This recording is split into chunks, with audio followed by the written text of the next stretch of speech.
कहानी है एक ऐसी लड़की की जो पैसों की कमी की वजह से अपना धंधा शुरू कर देती है और कुछ ही दिनों में बहुत सारे पैसे कमा लेती है, लेकिन उसके साथ कुछ ऐसा होता है जिसके बारे में उसने कभी सोचा भी नहीं था। तो मूवी की शुरुआत में हमें मेमू नाम की लड़की को दिखाया जाता है। वो अच्छे से तैयार होकर अपने बॉयफ्रेंड से मिलने के लिए जाती है। साथ ही वो अपने बॉयफ्रेंड से बहुत ज्यादा प्यार करती है जिसका नाम नैनू है। वो दोनों आपस में बातें कर रहे होते हैं। तभी मेमू कहती है कि मुझे बहुत ज्यादा डर लग रहा है, जिस पर नैनो से कहता है कि इसमें डरने की क्या बात है, तुम्हें ये काम केवल 15 दिन के लिए ही करना है। अब मेमू अपने बॉयफ्रेंड से बहुत ज्यादा प्यार करती थी और उसके लिए किसी भी हद तक जाने के लिए तैयार थी। अब नैनो को कुछ पैसों की जरूरत थी, जिस पर वो उसे डांस क्लब में काम करने के लिए कहता है और उससे जो पैसे आएंगे उससे हम शादी कर लेंगे। और ये कहकर नैनो वहाँ से चला जाता है। इतना सोचने के बाद मेमू इस काम को करने के लिए तैयार हो जाती है। अगले दिन मेमू एक क्लब में जाती है जहाँ वो क्लब की ओनर कोलेट से मिलती है। कोलेट उसे ऊपर से लेकर नीचे तक घूरने लगती है और कहती है जितना तुम्हारे बारे में बताया गया था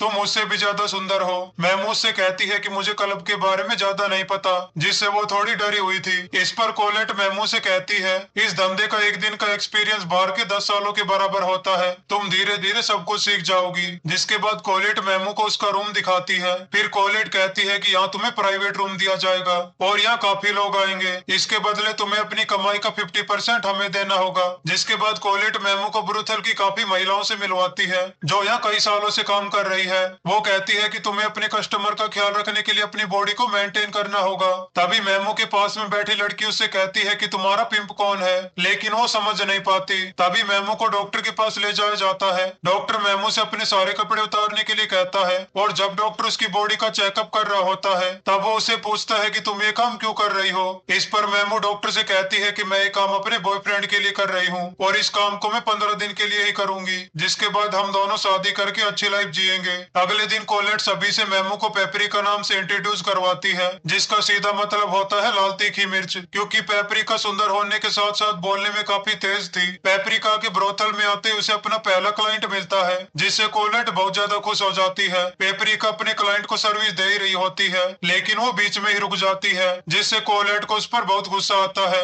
और वो पेपरिका को आखिरी वार्निंग देते हुए कहती है आइंदा तुमने ऐसा किया तो मुझसे बुरा कोई नहीं होगा। इसके बाद पेपरिका खुश रहने लग जाती है, क्योंकि ब्रोथल में जो भी क्लाइंट आता था वो पेपरिका को ही पसंद करता था, जिससे वो 15 दिन के अंदर 50 लोगों के साथ कार्यक्रम कर चुकी थी। इससे उसके पास बहुत सारे पैसे हो जाते हैं। कोलेट भी पेपरिका से बहुत खुश होती है, क्योंकि पेपरिका ने पिछले कुछ दिनों में ब्रोथल पर 4 चांद लगा दिए थे। पेपरिका की सुंदरता को देख वहाँ पर मौजूद लड़कियां भी उससे सर्विस लेती है। जैसे ये बात मेमू कोलेट को बताती है, ये सुनकर कोलेट को बहुत अच्छा लगता है। इसके बाद वो भी मेमू से सर्विस लेती है। एक दिन मेमू की दोस्ती अपने क्लाइंट से हो जाती है जिसका नाम फ्रैंको होता है। वो अक्सर यहाँ कर मेमू से मिला करता था और उसे मेमू से प्यार होने लगता है। वो मेमू को ये काम छोड़ने के लिए कहता है, लेकिन मेमू से कहती है कि मेरा बॉयफ्रेंड बाहर गया हुआ है, वो जब अपना काम खत्म करके वापस आएगा तो हम शादी करेंगे। जिसके बाद मेमू अपने बॉयफ्रेंड को कॉल करती है, लेकिन वो उसका कॉल नहीं उठाता, जिसके बाद वो काफी ज्यादा दुखी हो जाती है। इसके बाद वो अपना मूड ठीक करने के लिए फ्रैंको के साथ डिनर पर जाती है। तभी उसे अपना बॉयफ्रेंड किसी और के साथ दिखाई देता है। जिसके बाद वो अपने बॉयफ्रेंड नैनो के पास जाती है और उससे पूछती है कि तुम लंदन से कब आए। साथ ही वो उसके पास बैठी लड़की के बारे में पूछती है। तभी नैनो के साथ बैठी लड़की मेमू से कहती है कि तुम कौन हो। इस पर मेमू से कहती है कि मैं इसकी गर्लफ्रेंड हूँ और ये सुनकर वो लड़की हंसने लगती है। वो कहती है कि मैं 3 साल से नैनो की गर्लफ्रेंड हूँ और ये कहकर वो लड़की यहाँ से जाने लगती है। साथ ही नैनो भी उसके पीछे चला जाता है। ये देखकर मेमू और भी ज्यादा सैड हो जाती है। मेमू पूरी तरह से टूट चुकी थी, जिससे वो वहीं पर रोने लगती है। फ्रैंको इस मौके का फायदा उठाता है और उसे अपने घर पर लेकर जाता है। जिसके बाद दोनों करीब आते हैं और वहीं पर कार्यक्रम करने लगते हैं। सुबह पेपरिका उसके लिए ब्रेकफास्ट लेकर आती है। तभी फ्रैंको उसे बताता है कि मैं जल्दी कैप्टन बनने वाला हूँ और फिर वो पेपरिका को अपनी वाइफ बनने के लिए कहता है, लेकिन पेपरिका उसे मना कर देती है। वो फ्रैंको से कहती है कि मैं अभी भी ब्रोथल में काम करूंगी, लेकिन सिर्फ अपने लिए। अगले दिन नैनो पेपरिका से मिलने के लिए जाता है और उससे कहता है कि मुझे तुम्हारी कमाई का 60% चाहिए। इस पर पेपरिका उसे जेल भेजने की धमकी देती है। तभी नैनो से कहता है कि मैं तुम्हारा पिंप हूँ। इसके बाद हमें पता चलता है कि नैनो बहुत ज्यादा घटिया लड़का है, जो सीधी सादी लड़कियों को प्यार के जाल में फंसाकर उनसे ब्रोथल में काम करवाता है ताकि वो उनकी कमाई का 60% ले सके। ये सुनकर पेपरिका बहुत ज्यादा डर जाती है और कोलेट से मदद मांगती है। इस पर कोलेट उससे कहती है कि मैं तुम्हारी मदद जरूर करूंगी। अगले दिन एक लड़की का पिंप उसे बहुत ज्यादा ज्यादा मारता है क्योंकि उसने अपने पिंप को कमीशन नहीं दिया था। ये देखकर पेपरिका बहुत ज्यादा घबरा जाती है और डिसाइड करती है कि वो इस ब्रोथल को छोड़कर चली जाएगी। अगले दिन पेपरिका उस ब्रोथल को छोड़कर चली जाती है। वह रास्ते में उसे वो आदमी दिखाई देता है जिसने उस लड़की को मारा था।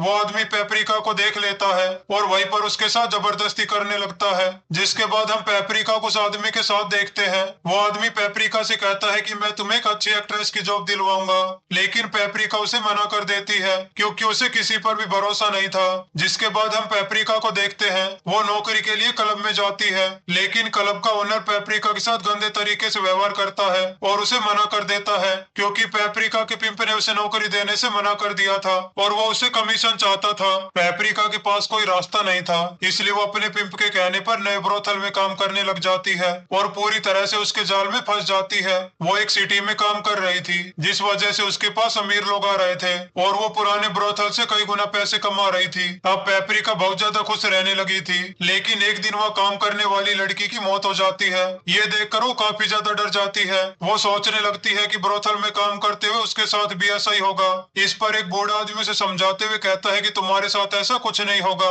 फिर एक दिन पेपरिका को फ्रैंको दिखाई देता है और वो उसे देखकर बहुत ज्यादा खुश हो जाती है। इसके बाद दोनों इंटीमेट होते हैं। फ्रैंको उसे कहता है कि मुझे कुछ पैसों की जरूरत है, तभी पेपरिका उसे पैसे देती है। फ्रैंको उसे कहता है कि मैं ये पैसे तुम्हें जल्दी वापस लौटा दूंगा, इसके बाद हम दोनों शादी करेंगे। अगले दिन ब्रोथल में पुलिस की रेड पड़ जाती है जहाँ पेपरिका काम करती है और इसके बाद उस ब्रोथल को बंद कर दिया जाता है। ब्रोथल के बंद होने के बाद पेपरिका के पास कोई और ऑप्शन नहीं था, इसलिए वो कहीं और जाकर ब्रोथल पर काम करने लगती है। पेपरिका को धीरे धीरे समझ आ गया था कि सारे ब्रोथल बंद हो जाएंगे, जिसके अगले दिन उसे पता चलता है कि फ्रैंको की बोट को पुलिस ने पकड़ लिया है। ये खबर सुनने के बाद पेपरिका बहुत ज्यादा दुखी हो जाती है। अगले दिन एक अमीर आदमी अपने बर्थडे पर अपने बेटों को ब्रोथल में लेकर आता है। यहाँ पर बहुत सारी लड़कियां होती है, लेकिन उस आदमी के बेटों को पेपरिका पसंद आती है। एक दिन वही आदमी पेपरिका को अपने घर पर बुलाता है और दोनों साथ में मजे करते हैं। उसे पेपरिका के साथ कार्यक्रम में काफी मजा आता है, जिसके बाद वो सभी के सामने पेपरिका को अपनी वाइफ बनाने का फैसला करता है। शादी के कुछ दिनों बाद उस आदमी की मौत हो जाती है और पेपरिका उसकी आधी प्रॉपर्टी की मालकिन हो जाती है। जिसके बाद वो फ्रैंको को एक नई बोट दिलाती है और दोनों साथ में रहने लग जाते हैं। इसी के साथ ये मूवी यहीं खत्म हो जाती है।